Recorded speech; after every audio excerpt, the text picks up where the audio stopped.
Um, Today is Thursday, 2022, and today I'm going to be interviewing Adrienne Martin at her home in Walkinsville, Georgia. I'm Everett Martin, her youngest son, and the topic of this interview today is her recollection of the 1990s.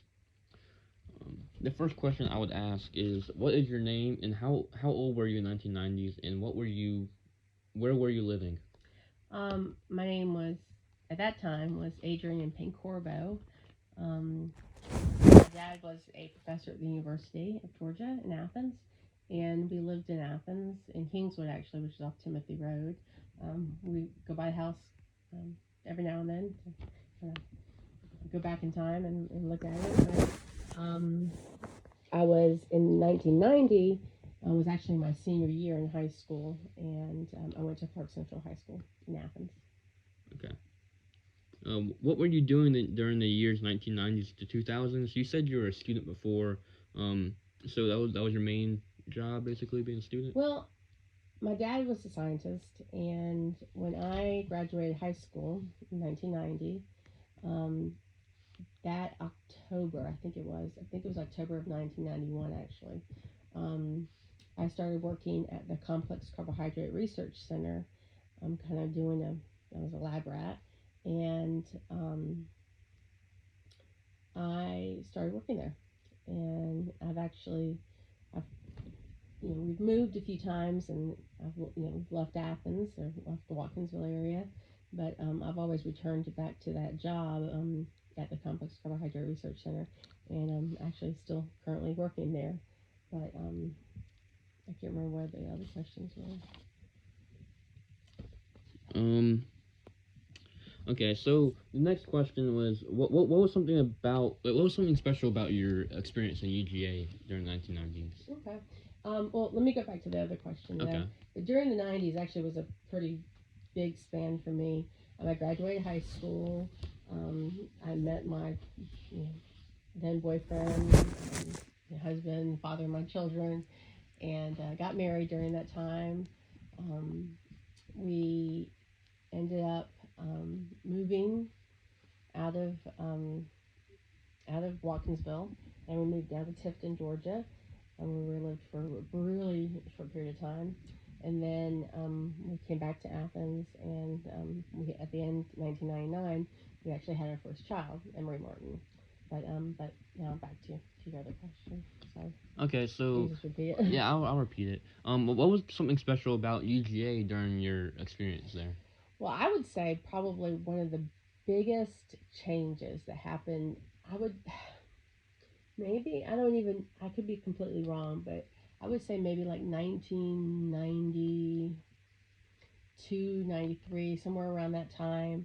Because I didn't go right to UGA from high school. I think I took a year or two off. But um, when I started at UGA, my first semester there, we registered for our classes by going to Memorial Hall, and we would put our classes on the little card, and we put the card through this like hole and and it went into this room, and you got registered or you didn't.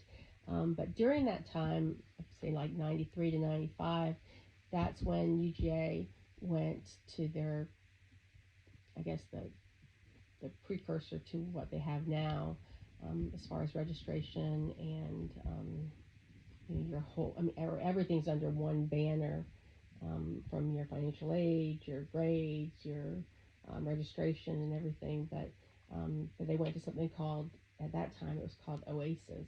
I don't even know what it stood for, but um, it was a big deal to register kind of electronically, and it was really, I mean, it was a big deal. Yeah. And working at the university at that time, even though I wasn't working on the student end, um, having been a student, I had just a little taste of how, the old-fashioned way of registering, and then I was in that group that was kind of like the first class to register electronically, and that was a big deal.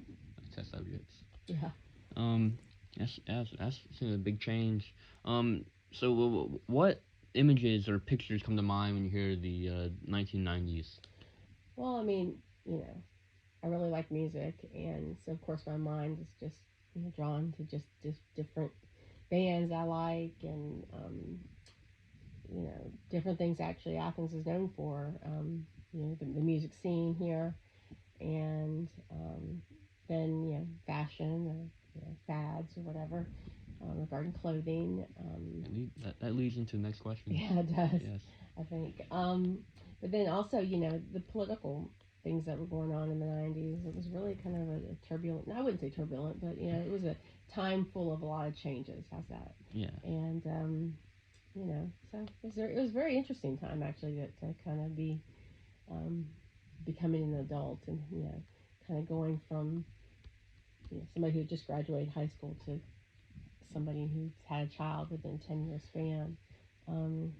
It was really a lot of changes happened during that time. Okay. So yeah, that leads into the next question pretty well. So, what memories do you have of the 1990s music groups, and then which musicians do you think had the most influence? Wow, that's really cool. It's a tough one. I guess it might really depend on what kind of music you like. I mean, rap was kind of coming on strong. I think it was being more mainstreamed. Mm-hmm.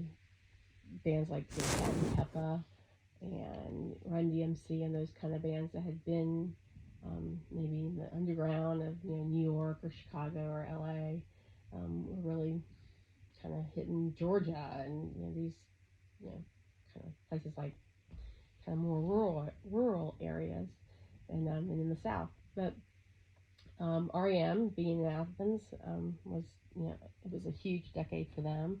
I think they had the most success during that time period, and they came out with some huge hits. And you had bands like U2 were kind of coming on the scene, and you think about kind of bands of a lifetime. U2 is really one of them. You had music like Nirvana. Nirvana is often talked about as being just revolutionary, and that was more like the grunge scene, and they had their own kind of you know just the people who liked them dressed a certain way, thought a certain way. It was really kind of interesting that they were able to combine such a cultural um, I don't know such a cultural you know circle you know around that particular band and that particular style of music. There was a lot of other music. There were some girl bands. I can't remember. Oh God, what's the name of that? I can't remember the name of the girl band I'm thinking of, but then there was some good movies that came out during that time. Oh, since you you said the movies. That's the next. That's one of the questions. What were some popular movies during this decade? I think if I remember correctly, that like some of the Halloween movies, the kind of slasher horror movies, became continued to be popular, and there was a couple of movies that were done by I can't remember what the director's name was, but it was like Pretty in Pink and of John. I think his name was John Hughes, but he's passed away since then. But kind of these not rom-coms, but more like teenage or young adult movies. Kind of became really popular, and I think An Officer and a Gentleman was. I think that was a popular movie with Kevin Costner, and there was definitely some pretty big movies. That was a thing to do. I mean, it was obviously before um, you know Hulu and Netflix, and you really you went to the movies. You went to the movies, or you went to Blockbuster, which I think there's like there's one Blockbuster still around that you can actually rent movies. And before Redbox and all those kind of choices, I mean, even like the pay channels of HBO, and they didn't get the the new releases as quickly as as they do now. But yeah, so going to movies was actually a pretty big deal, and that's been a change. Obviously, COVID's had a huge impact on that, um, but those are definitely big movies. I think the Ninja Turtles also came out in the '90s. I did not know that. At some point, the only reason I think that is because I have a brother who's 15 years younger than I am, and I think he was all into Ninja Turtles at that time. But anyway, next question. Okay, so I'm throwing out something. So I remember that the Olympics came about, or they visited Atlanta during during this decade. Do you have any like memories or of this time? I kind of have I guess some weird memories. I didn't attend any of the Olympic Games. I mean, obviously it was a huge, um, you know, I think that the year it was 1996. The summer of '96 is when they came to Atlanta. Um, not all the events happened in Atlanta. The soccer was hosted here at the Sanford Stadium. They actually cut down the hedges, from what I understand. Although Kyle, your dad, and my brother went to see one of the soccer matches. I think they went to see a girls' soccer match. One of my coworkers that had tickets or whatever, but I think like some of the horse riding events were done like in the Conyers area, and I think some of the water events were maybe near the Chattahoochee, but I could be wrong. And also, we've attended the events in the natatorium at Georgia Tech, and that was actually built, or I don't know, or rebuilt or whatever for the Olympics, as well as when you're going down 85. Those high-rise dorms there for Georgia Tech, those were also built. Those were for the athletes to stay in. It was a big deal. I mean, us winning it was kind of was a long shot from what I understand.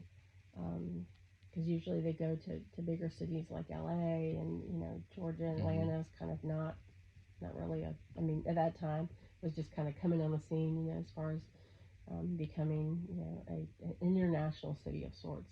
And I mean, it was just it was a big deal to get the Olympics. But when they came to Athens, they the Olympics, they evidently they carry the torch, goes around the world or whatever, until it comes to the city where it's going to be lit on that opening night when they opening ceremonies. Yeah. And I remember that your dad and I, at the time, we were living over by Cherry Hills Court, which is right where the Macon Highway is, kind of where Mama's Boy is there by the river, or by the river coming into Oconee County. And we woke up early that morning. I mean, I wouldn't say it was something like 7 o'clock. And we actually, I think we drove out there. I mean, that was all different back then, but we drove from our little condo area. We drove to Macon Highway to watch the person who was carrying the torch, and they ran it through, I guess, through Athens, and so they were coming from Athens in through Oconee County on their way to Atlanta. Another thing about the Olympics is, I don't know if you've noticed, but in front of the Coliseum, in front of the Stedman Coliseum, there's like these, I think it's 5 granite like tablets, like they're really tall, and they have I think the 5 things that the rings symbolize. I don't remember what they are, but cool.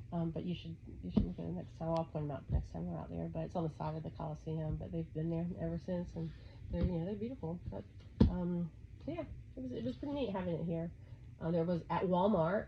There was tons and tons and tons of like Olympic branded like shirts and hats and stuff like that.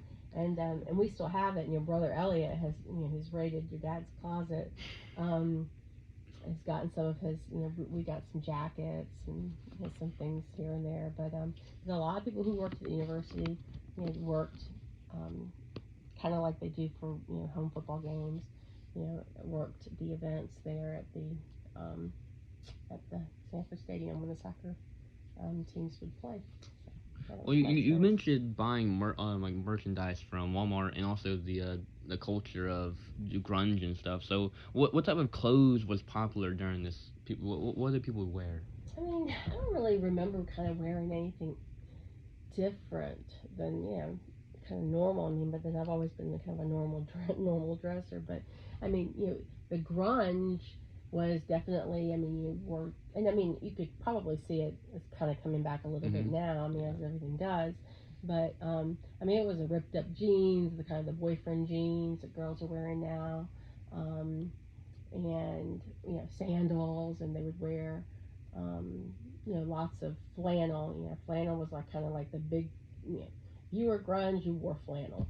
Um, but uh, fashion, um, I know that like a lot of like the techno pop and stuff like that. That was um, kind of popular. Say like in Europe, they had come over. Mm-hmm. Like Um, raves and stuff. yeah, not raves before raves maybe. Um, that kind of dressing. I don't know, kind of edgy was definitely but there was a segment of the population that did dress that way, kind of combat boot look. But actually, that combat boot thing was also kind of grunge too. But Yeah, it's definitely coming back around with all of, like Kanye West and all them yeah, I guess people. you could. Yeah, I would say so. So I would stuff say comes so. around. Um, Moving on. Do you have any like popular books you've read, fiction, nonfiction, Um, during the '90s? oh, I'm not much of a reader, but I do. I mean, I like reading. This is personal. I like reading biographies or autobiographies. But during that time, and I don't even know if I mean they weren't necessarily um, from like written in the '90s, but um, I read a lot of the Anne Rice stuff, Interview with the Vampire, that whole series. Um, and that, I mean, that's kind of stories, fiction. But then, I would read a lot at work, actually. Um, and I read a bunch of books on like Elizabeth Taylor, and that was one. Marilyn Monroe, just a lot of kind of like the starlets of Mm-hmm. Hollywood. And I mean, I still kind of like all that stuff. I'm like really big into The Crown and all that whole prince and princess. Some might say is junk, but I'm a sucker for all that. But as far as books, I know, like I was telling you about my brother, your uncle. Maybe you read the Um, comics. Did you read comics? he was not a big comics person. What he read, or I think he read them, were like I think they were called Goosebumps, Oh yeah, the Goosebumps. Goosebumps books, and so he had that series. Mm-hmm. Um, I think it was like R.L. Stein was the author, Mm-hmm. but there were a ton of those books, and but yeah, we didn't. Other than I mean, like I said, other than me reading stuff at work, um, a book here and there. I can't really think of any big book series, um, especially for adults. Yeah, I don't remember many from my decade right now, Yeah. so can't blame you. But do you remember any like big news reports or stories that you can remember? Hmm. 1990s. Other than just political stuff, I mean, um, going back to talking about Nirvana. I mean, Kurt Cobain passed away. I mean, he committed suicide during that time. Um, I your dad and I actually watched. I mean, MTV. They do actually say that MTV really did play lots of videos, but that was really when they started doing their kind of reality TV, and Mm-hmm. that really wasn't a thing. And but The Real World was actually one of the first kind of reality TV shows that was popular, and um, we watched that. And but yeah, I mean, and the reason I say that is because they actually had a cast member on there that the person that got casted that had AIDS, and he died shortly after the filming of his series, like his a year or whatever he was on The Real World. But Mm-hmm. that was kind of a big thing. Um, I would just say, I guess, really just the AIDS epidemic was a big kind of news thing during that time, and then also, kind of surrounding the Olympics, that whole um, bombing that happened at the Olympics, and the guy that they had thought was the bomber, and which I can't remember his name right now, but he was a security guard. It ended up not being the bomber, and from what I understand, he did sue, and I guess for defamation or whatever, and got a lot of money, and but he did pass away. And then the Oklahoma City bombing was another one, and then we had there was the Unabomber. That was another big story that kind of kept everybody, going, wondering what was going on with Unabomber. Okay. So the electronics age. So like this would probably help like get news out more since it's not only on newspapers. Mm-hmm. So do you think the 1990s was a change in becoming a electronic age, or? Oh, absolutely. I mean, to think that right now, I mean, whether it's TV or Facebook or just looking on the computer and looking on your phones, I mean, we've just become I think inundated. And some might say good, some might say bad, but with just an abundance of choices to receive news, and even down to what kind of news you want to receive, whether it's politically based, or if you want just entertainment news or just sports news. But I mean, like, it was a big deal. I mean, you had to get the paper, and I remember at UGA, they would sell the paper, like they would have students selling the paper, and you could buy like the weekend, just the weekend paper, or you could buy the 7 days a week kind of thing. And I remember your dad, he would go and he'd get the actual newspaper, and the newspaper was chock full of coupons, and he would use those coupons. This wasn't digital; you had to actually cut them out of the paper. But I mean, talking about how UGA was as far as news. I mean, like, if you had to do a report or a paper or anything like that, you would actually use something called microfiche, and that was like, the newspapers had been scanned into these kind of like little mini films, and you would just go there and you would, like, look up newspapers, and a lot of times they'll reference that, and you'll see that in movies that take place in back in time. You'll see them doing research using this kind of like really basic looking computer thing that would scan, or not scan, but would like run a film through it, and you would see the little stories, kind of like scrapbook style. Okay.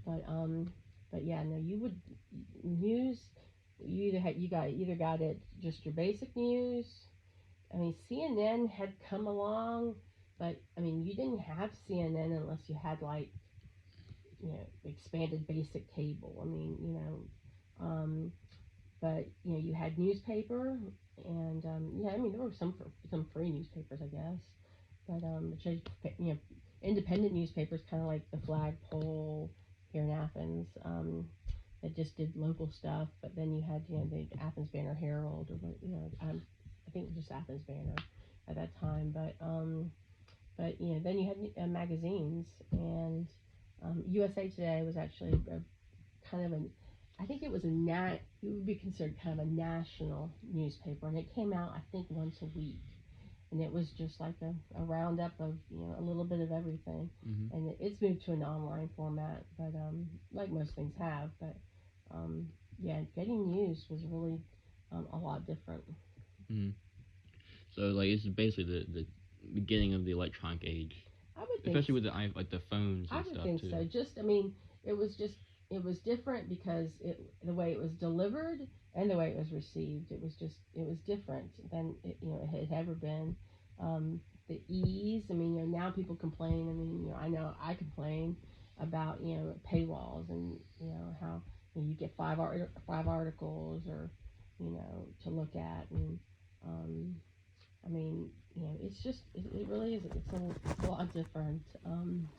and that goes to books as well. I mean, um, the e-book concept was just not.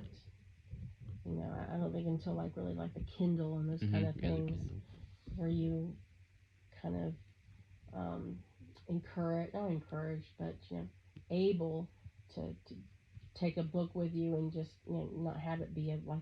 I mean, I think it was a big deal to go from a hardcover book, then they went to soft cover, but then to go to a totally digital was a big change.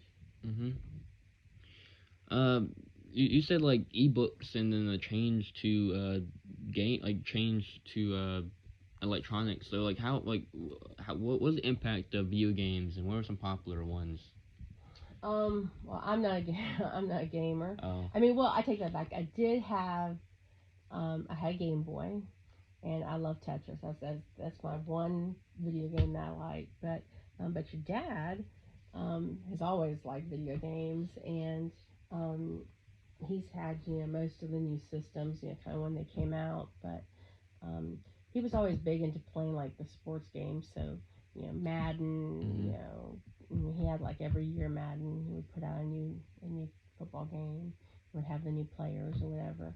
And actually, I'm not sure exactly when the change happened, but um, they used to be able to have the actual coaches' names. So they would have the team, the actual coach, and the actual coach's name, and the actual players' names. But now they're like they don't do that. Mm-hmm. Um, and I think it had just something to do with the kind of the rights of the actual players, and the reusing their name wasn't licensed or something along those lines. But yeah, your dad played a lot of those sports games. Um, but I played Tetris, Mario, uh, DS Mario, or Yeah. the little Pac-Man thing. I think Pac-Man might have been in the '80s, kind of bridging into the '90s. But Yeah. All those arcade type games. kind of the arcade, the standing up arcade. Um, there was a place actually at Georgia Square Mall, which is now practically, there's just evidently a few stores in it. But there was a place in the Georgia Square Mall that it was just a big arcade, and it had all these stand up, video games, and Pac-Man, and Mario, and some of these other ones that you would put your coins in and you'd play. But yeah, that's my experience with video games. And with the growing electronic age, definitely more fads probably came about. So what were some popular fads that you noticed? If you Hmm. Um, I don't really, I don't really know about popular fads. I don't really know. I don't know how to answer that. Okay, that's fine. But I will talk about one of the TV series that your dad and I watched a lot that was actually became really popular was the goodness now I was about to tell you and now I forgot it, but um had David Duchovny in it. It was science fiction kind of thing. Science fiction's not my favorite thing, but um, it was really it was pretty popular. Um,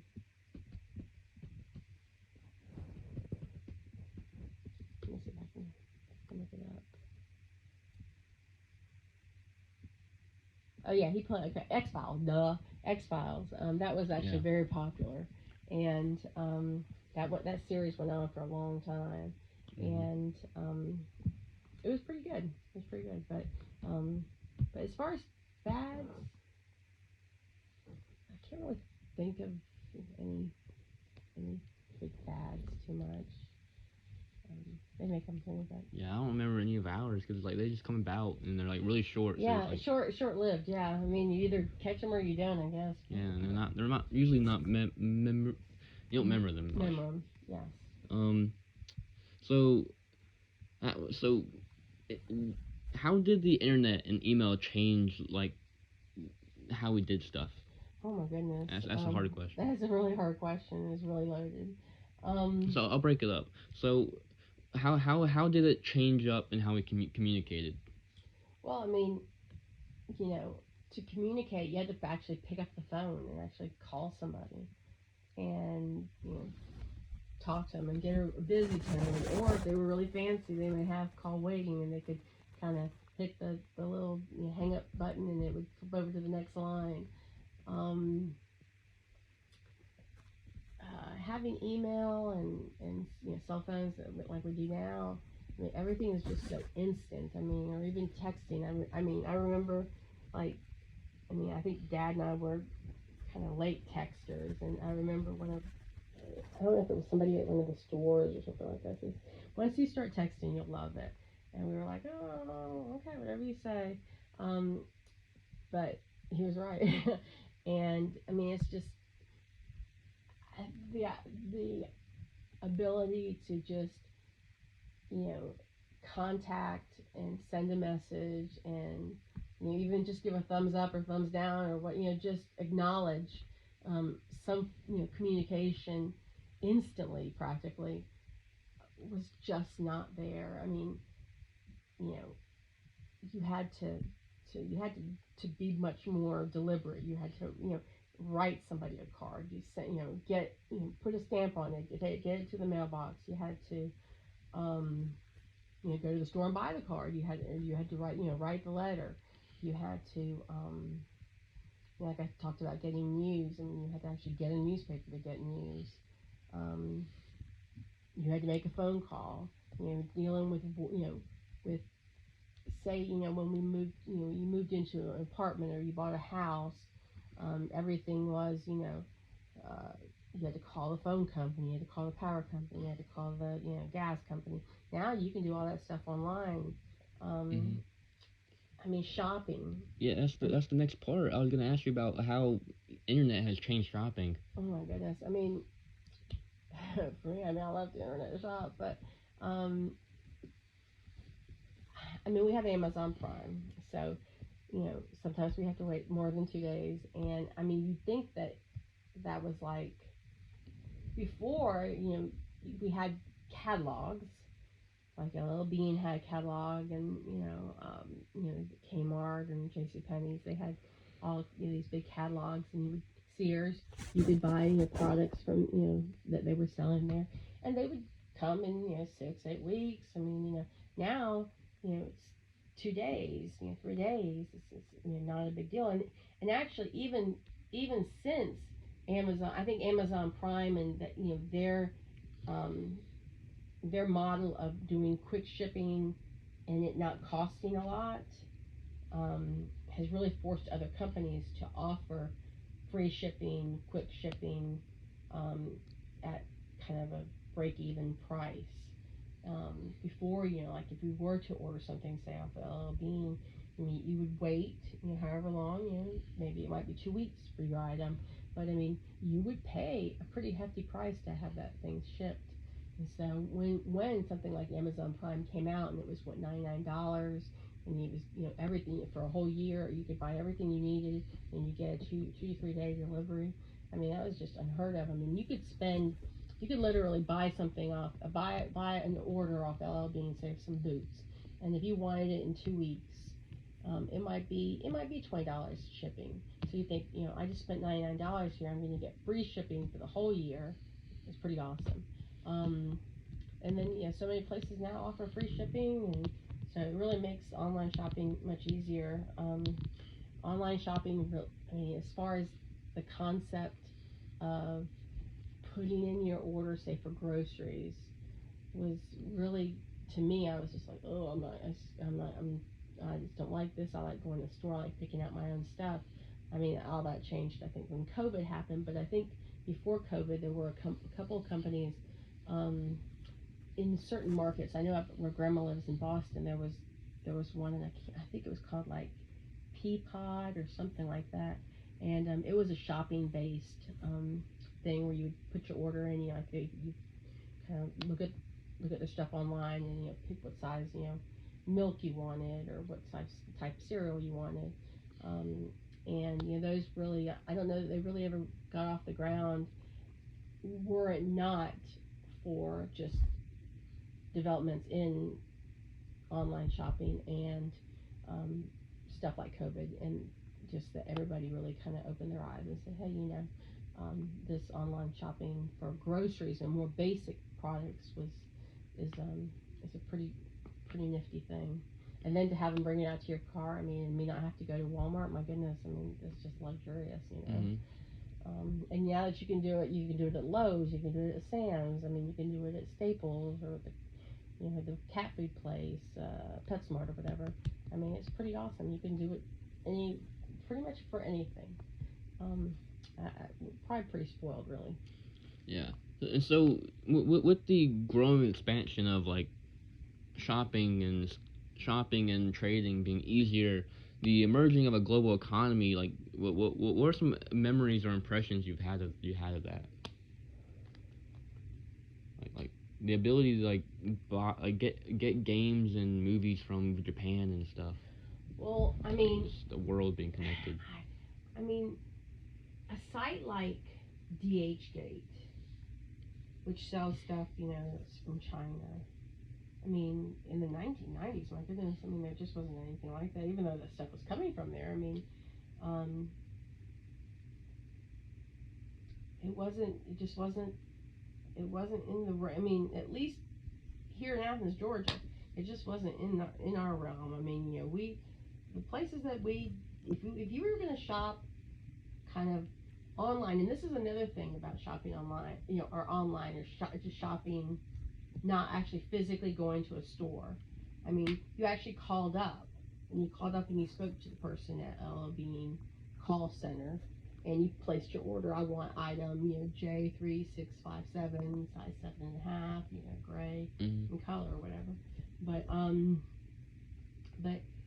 yeah, I mean, you just, you're so limited in the items that, in the places that did shopping. I mean, I know that in the 90s, I mean, they had kind of like you have now, as seen on TV, the special glasses, or these little doodads that they try to sell.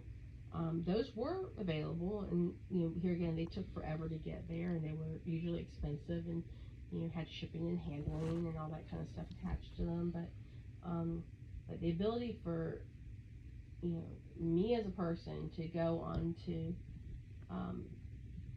go and think that I could go buy something from China just as easy as something from Walmart here on Epps Bridge was just it just really wasn't even in the realm of possibility.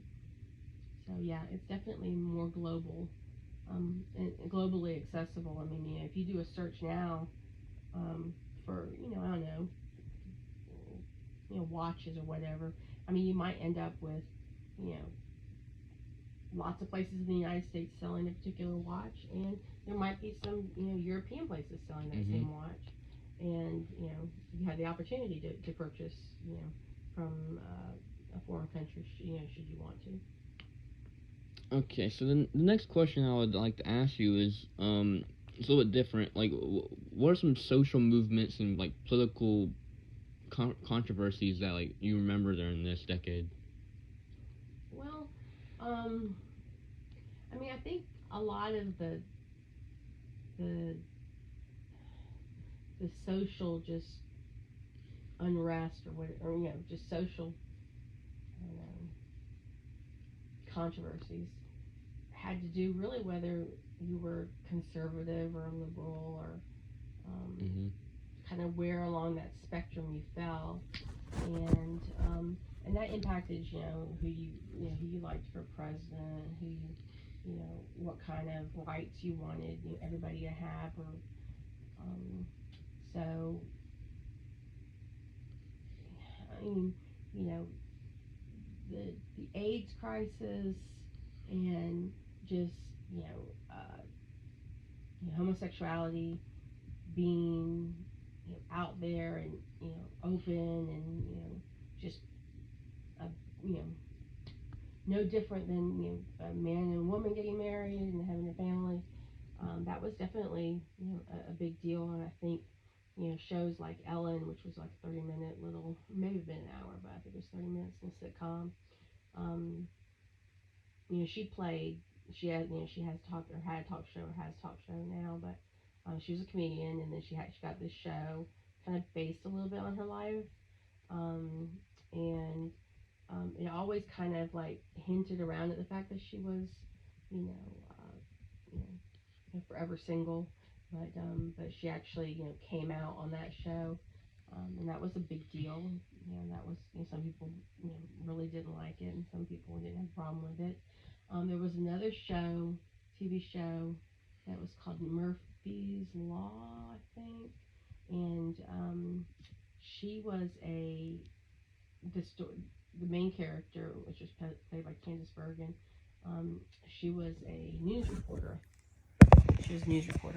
And she chose to have. She was single or had been divorced or whatever, but she chose to have a child.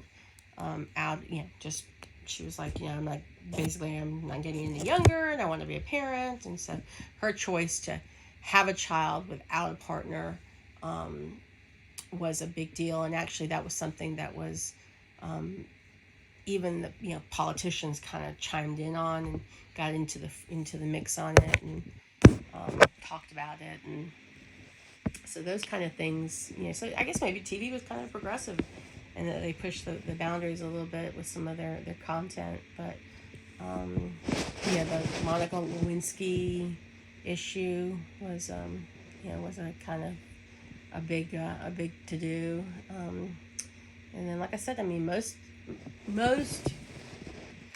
I guess big news stories really, it seems a lot of them had to do with really kind of what side of where along the spectrum you fell,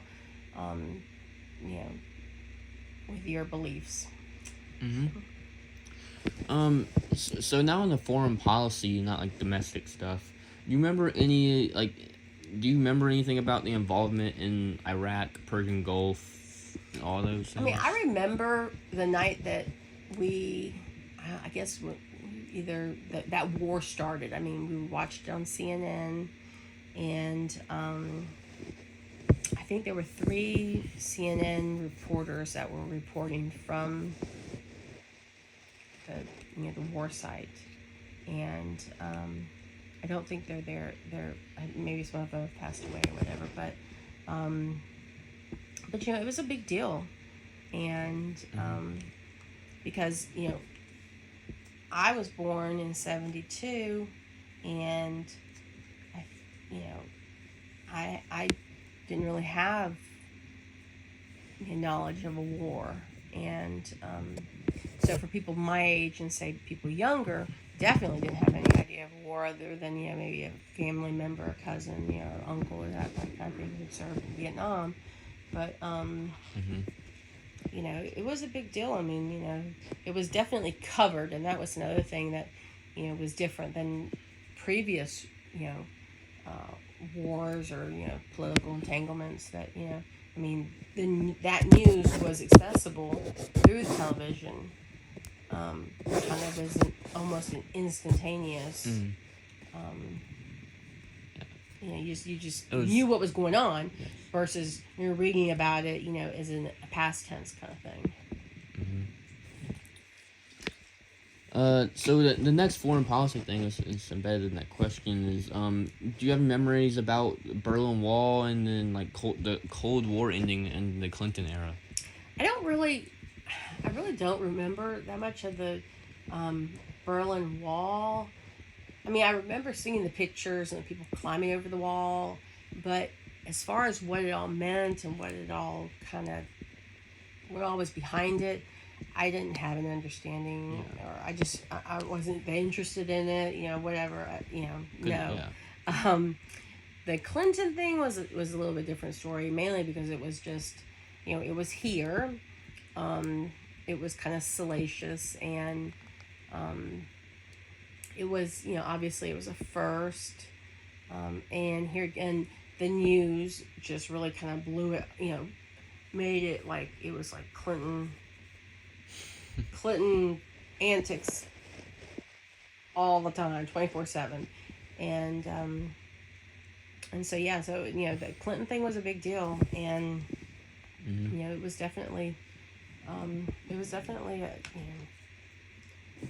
available, lots of details, lots of reporters were on that, and I mean, if you look back in time and say like JFK and his presidency and the kind of the rumor mill that went along with him, and even other politicians being womanizers and that kind of thing, there wasn't, I don't know, it was kind of it was either kind of accepted, expected, not that big a deal, because affairs and stuff like that were kind of hidden, but this was really like a politician that got caught,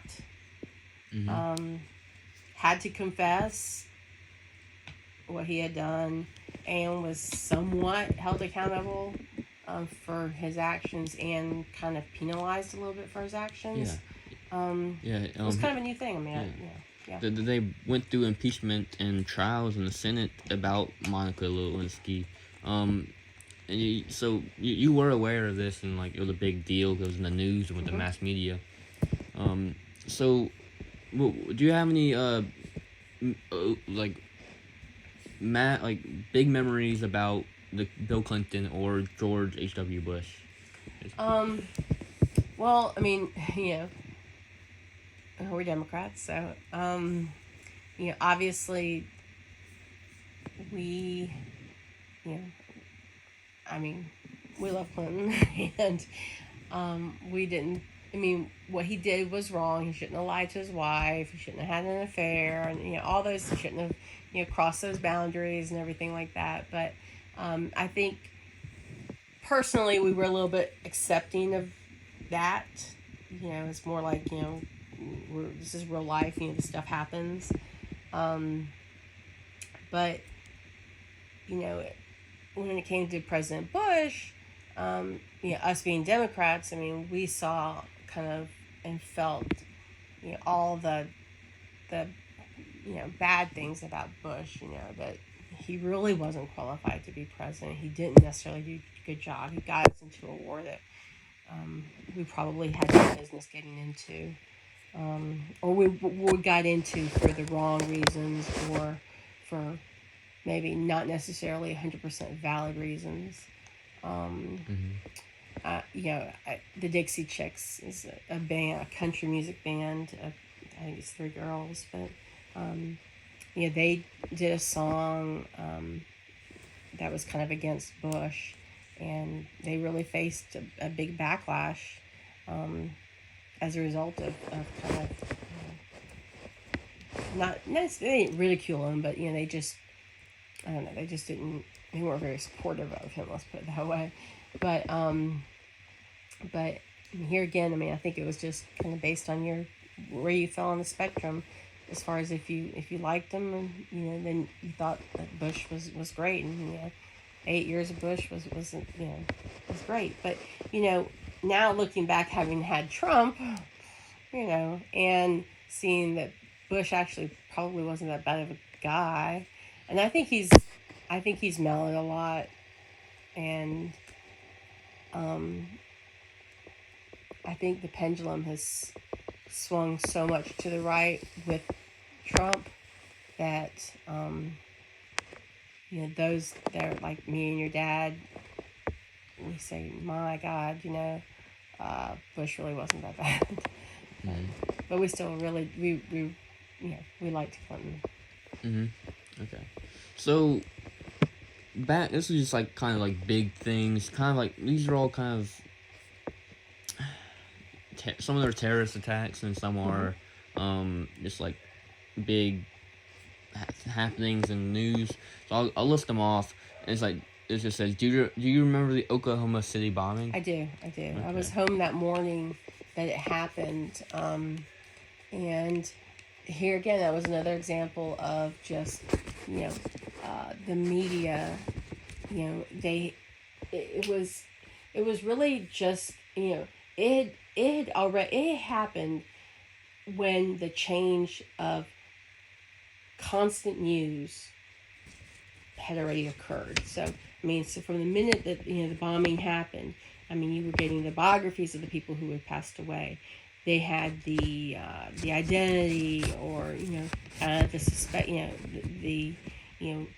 Police reports, suspected reasonings, that it had happened. Whether they were right or wrong. I mean, a lot of them were wrong. A lot of them said that it was a terrorist, from another country, instead of somebody who was just in our backyard. So yeah, it was definitely happened after that shift of having the news and the details of a major event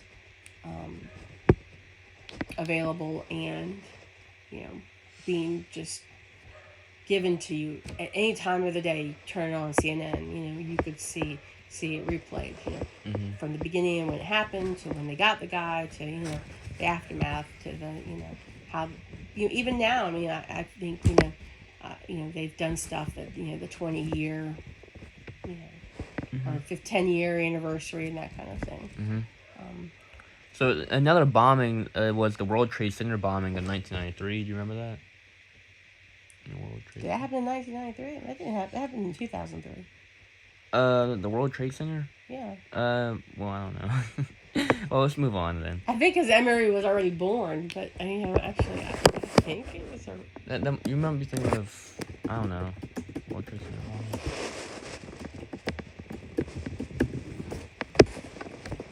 Oh my goodness, it was in 1993. Goodness. Oh well.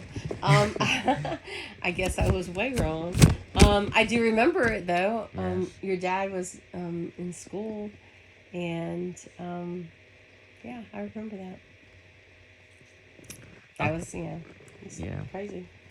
So the next one I was going to talk about is Newt Gingrich. and the Republican Party's contract with America. I remember that. That was stupid. Okay. I mean, it was definitely a selling point, and it was, I don't know, it just seemed real gimmicky. I mean, it seemed like the precursor to the Make America Great Again kind of slogan campaign. It was something easy for people who were Republican or conservative to really kind of latch on to. They had I think there were 10 points or whatever, and it was just a real easy kind of selling point for the party to use, and they got a lot of mileage out of it, and they were really successful with it. So the next one, is the storming of Branch Davidian compound in Texas. Davidian compound? Yeah, Davidian compound. Yeah, I remember that. Here again, it was on the news like 24/7. That was a religious cult, and where this guy, I can't remember what his name was, but he thought he was the Messiah, and he had convinced all these people to. All these people, I don't even know how many people it was. I mean, I would say probably less than 100, but, it was a bunch of different families or whatever to quit their jobs or work and give all their money to this kind of like compound. It was just out in the boondocks out west, and they had a house, and he had just convinced these people that he was the Messiah, and that the end of the world was coming, and these people believed it, and but the news, the FBI basically, I think what happened, and I could be completely wrong, but the FBI tried for a long time to negotiate with him to let the people that were there, especially because there were a lot of like little kids and stuff, the FBI was, they had tried to get him to let them out and just let the adults that wanted to stay and were willing to kind of go down with the ship to stay. But and they did these things kind of, they're, that they do a lot of times when they're trying to, psych people out. They played music constantly. They just tried all these different tactics to get them to give up. And these people were just, completely loyal to this man. And, the FBI bombed them with kind of small bombs, but bombed them nonetheless. And then there was a gunfight, and basically they pretty much all died in there. Yeah. But yeah, no, it was it was a big deal too. And the next one is, there's two more. Elaine Gonzalez immigration saga from 1999. Remember that? You don't have to remember it. I'm just kind of curious now. Oh, okay.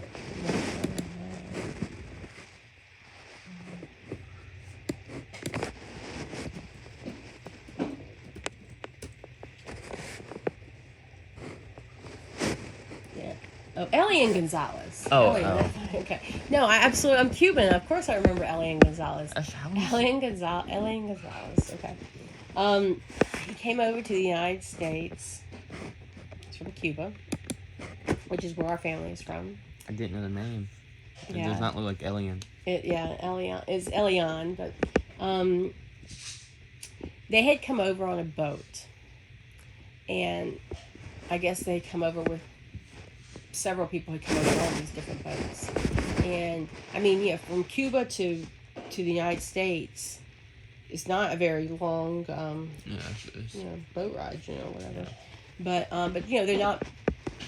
they're not equipped over there with these new fancy boats or anything like that. So they had come over, and the United States has an agreement or whatever you want to call it with Cuba, in that a Cuban person, a Cuban citizen, all they have to do is get one toe onto the United States property or land, and they get automatic they don't get to be automatic citizens, but they don't get deported. They're not treated the same as Mexicans or other people who enter necessarily illegally or whatever. But so I think his father died, and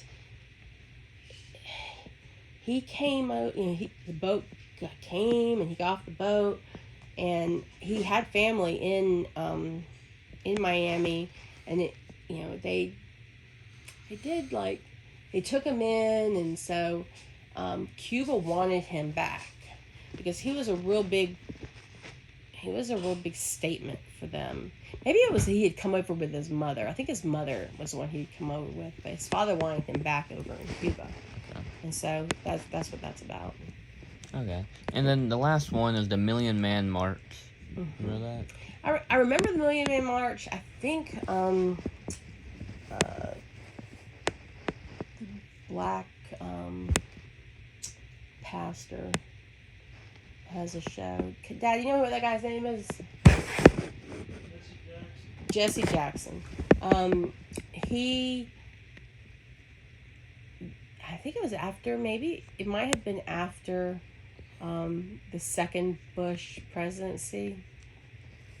When he won the re-election, they did the Million Man March, and that was really for, I think it was for to have more rights for blacks, and and so they went and they actually they got 1 million people to go into that area that you kind of see when you where they do the inauguration and stuff, that big plaza in Washington. But Washington, and so that was a pretty big movement, and it probably was there've been other types of movements, like the women's movement and stuff that have happened in subsequent years, but I think that was kind of like the first of kind of my generation, people who are my age that we would have participated in.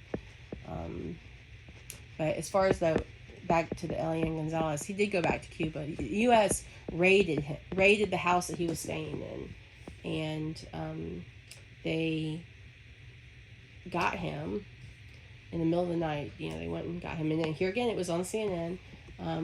They got him, and as Castro at that time was still alive, but I guess from what I think I remember, they asked him, did he want to stay or did he want to go, and he wanted to go back to Cuba and be with his father.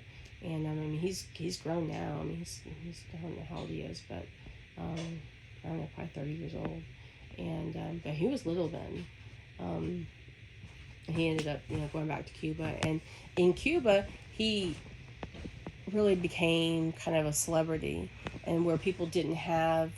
I mean, Cuba now is just is still bad economically, but they had he was treated like a celebrity there. He was given a house, and he was given money, and just he had a good life. Obviously, they were trying to move away from not having having a terrible life. To when he went back, he was really treated like a celebrity. Okay. Just to wrap it up, or wrap this question up. Do you think, which one do you think is the most important or relevant during this time? Impacted you the most? I think really just the ability to kind of know what's going on, whether or not I really want to know what's going on. I mean,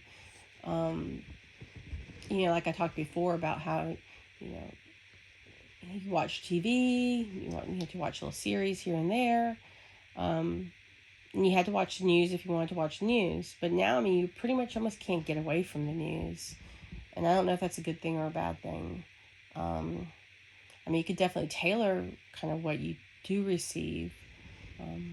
Like I said, you get all entertainment or all sports, but it's just always there. It's always there, and you can have it in your car. You can have it wherever. But yeah, back in the 90s, it was different. I mean, and life was just a little. It wasn't a lot different, but it was enough different that these advances like cell phones and texting and cable TV this has made a big difference. I mean, Netflix and even just how you guys do school. My goodness, I mean, it was just a lot different for us. In the 90s. So, to move on to foreign policy issues, kind of like what we went before that last question. So some of them are like Somalia and then the Bosnian genocide. Do you recall anything about? Do you remember anything about these? Or any other? I roughly remember the Somalian. I think that had to do kind of like with that whole Black Hawk Down. There was a movie made about it, and I don't remember exactly what the issue is. I mean, I know one of the issues has to do with just the just the wholesale genocide of the Somali people, but as far as like the intricate details, I don't really remember. The Bosnian, here again, I mean I remember hearing about it, but I mean I couldn't necessarily tell you exactly the finer points about it. I do know that genocide's bad, and I think that Yes. I think the U.S. has been on the right side of kind of shunning the countries that have done that and have tried to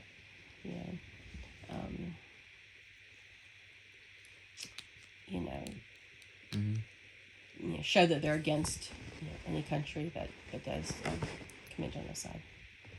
Do you have any like?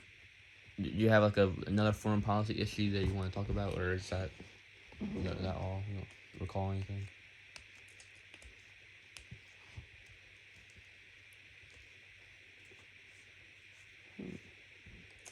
I mean, I don't know when, like, the I know in the 90s, Princess Diana died, but I don't know if that's like a really foreign policy thing. But yeah, that was a kind of a pretty big, I guess, story. Yeah. But So would you say like the 90s would be like a more peaceful decade in like war-based kind I don't know if it was more peaceful. I don't know if it was more peaceful. I mean, I think the things that happened, kind of just they happened, and then they were kind of like resolved. They were quick. Yeah, I mean, like even just the kind of the stuff that happened in the United States, and it didn't really kind of linger. Just a middle time of between Vietnam and like Afghanistan and stuff. Oh yeah. I mean, so, like, it was kind of just like a break point. Yeah, I mean, we don't have a draft, but the people that that did the whole Iran, Contra, all that stuff. Yeah, that was the 80s. Yeah, but I mean, like Iran, Iraq. War. I mean, I think it was they didn't really. I don't know, it wasn't. The people that went, to fight it, kind of, they knew what they were getting into. They weren't, It wasn't like they were being made to go. So, yeah, I don't know if it was any more, less. So, looking back in retrospect, do you think what have you learned from living through the 1990s? I guess just seeing the changes that have gone from, a real basic beginning of an electronic world to, I wouldn't say fully electronic world, because we still do stuff, that's not internet based and stuff, but just seeing that shift, it's been it was a pretty significant shift, and you can see it, from, like I told you, just from the way you register for your classes to how you do your taxes to, going to the doctor and seeing your medical records. I don't ever remember seeing my medical records, but now I go to the doctor and, I get a report. I can log into a portal and see, all my test results and my, blood work, information. It's just been a big change, and that, communication has to be more, I think you had to be more proactive back then, even though it's easier now than it was. So, it's no big deal to send an email or send a text to somebody. But, if you wanted to write that same message to somebody, and say in a card or a letter, it was a bigger effort than it is now. And I just think I think that in the 90s to the 2000s, and even to the to where we are at now, just that transformation to in just an electronic life, it's been really significant. And I think for the most part, mostly a good thing. Some might say that there was some bad things, here and there, but yeah, there have been a lot of great changes. Shopping and doing your taxes, and being able to have your own like little side hustle on Etsy or eBay, and those kind of things that really were pretty foreign. If you wanted to have a business, you had to really it was a bigger deal to have a little business or a big business or whatever. But now you can get on eBay and sell junk that you have at your house. You can get on Facebook and sell junk that you have at your house. And that could turn into a little business. You can make some serious money with. So yeah, lots of changes